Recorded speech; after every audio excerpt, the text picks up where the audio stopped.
जी। एक प्यालो बजना इश्क न करे इया लख्या जे लखण में से कुर्ब रसंदा किया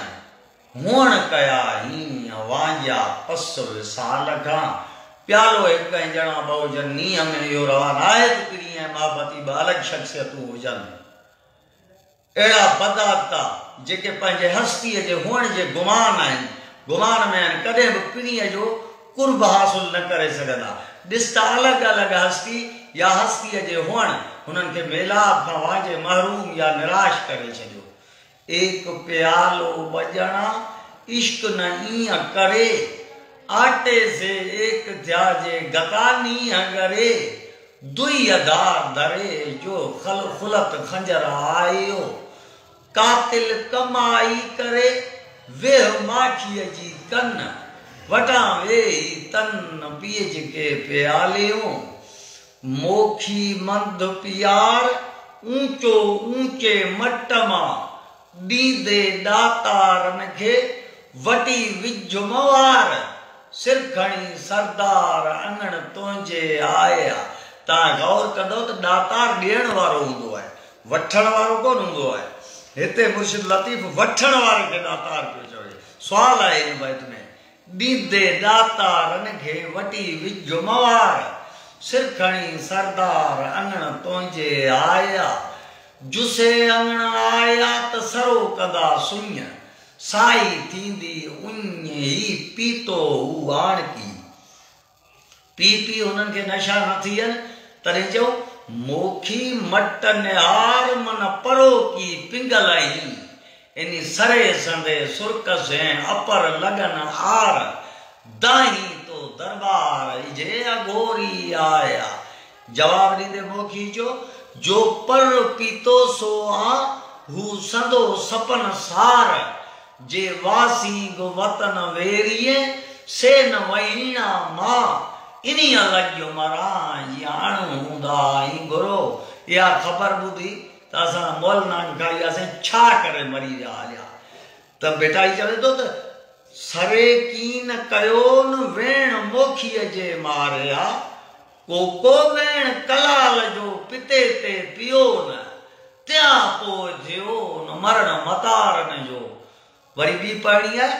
को जो सुखुन कलाल जो पिते ते पियो न त्या पोइ थियो न मरण मतारन जो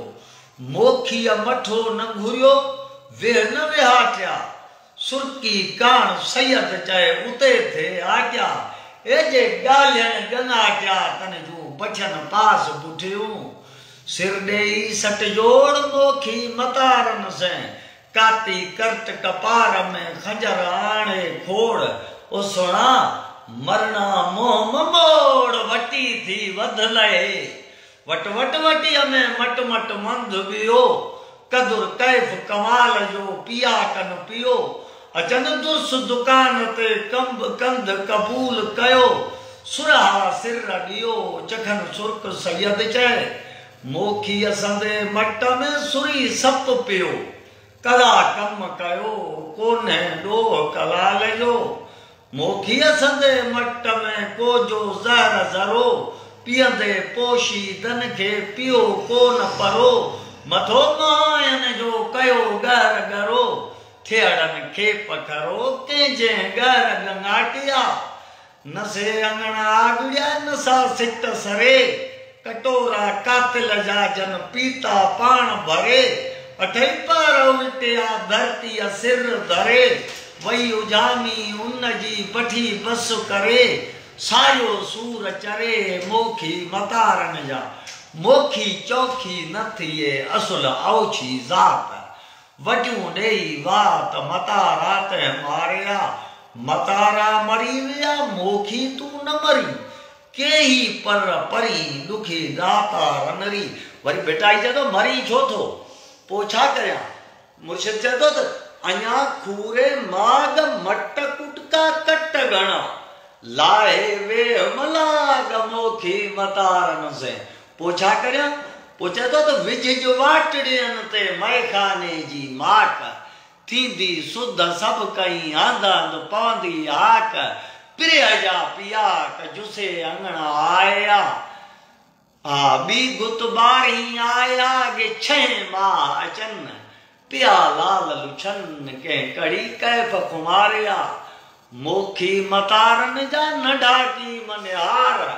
सामाना सरे धणी अच्छा आंगणदार वजू वार पियार मोखी मतारन के कंध कटारो मोह वटी आदत संजन ईय तनी तिकूं दिनियूं जुबे मंझा जीअ सरो तन सभी जन हासिल कयो हाल खे।